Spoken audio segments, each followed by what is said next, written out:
The head of government has called on European Council President Charles Michel and European Commission President Ursula von der Leyen to convene the European Council as soon as possible. Morawiecki wants the assets of Russian oligarchs to be confiscated. Clear, strong sanctions are needed. The sanctions we have imposed so far are not working. I have been saying this loudly for many days.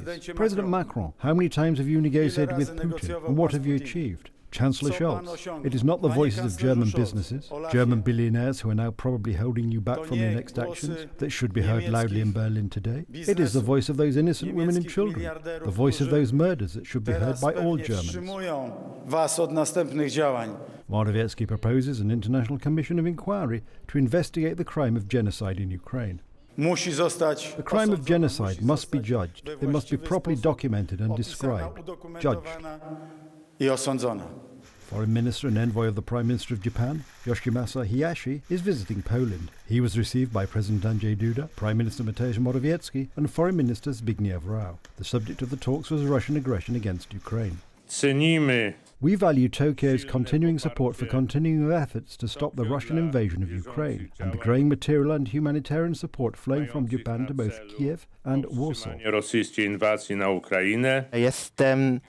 am deeply shocked by the news that there have been extremely cruel acts of violence against civilians near Kiev. The murder of innocent civilians is a violation of international humanitarian law and is unacceptable. I strongly condemn these actions.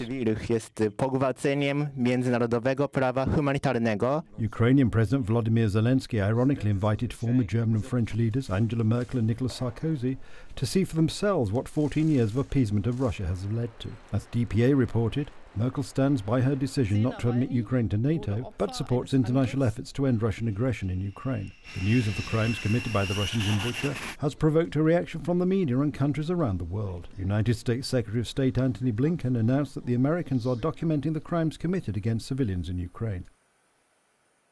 We strongly condemn the acts of atrocities committed by Russian troops in Bucha and elsewhere in Ukraine. We seek accountability for the perpetrators of these acts. French President Emmanuel Macron said he supports the introduction of another package of sanctions, including those that would target Russian oil and coal. He added that decisions should be taken together with European allies, above all Germany. Today we have very clear indications that the war crimes have taken place. It is more or less established that the Russian army is responsible for them. What happened in Bucha requires a new package of sanctions and very clear measures. Germany has declared that the Russians will feel a new sanctions package. It would concern the blockade of Russian gas supplies. The murder of civilians is a war crime and we must relentlessly investigate the crimes committed by the Russian armed forces. In the coming days, we will decide with our allies on further sanctions.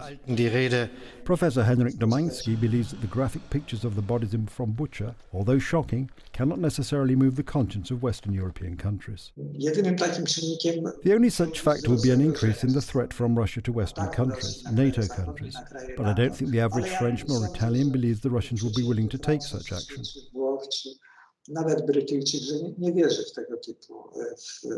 Ukraine is appealing to the International Court in The Hague and international organizations to send a mission to towns near Kiev, including Bucha, to collect evidence of Russian crimes against civilians.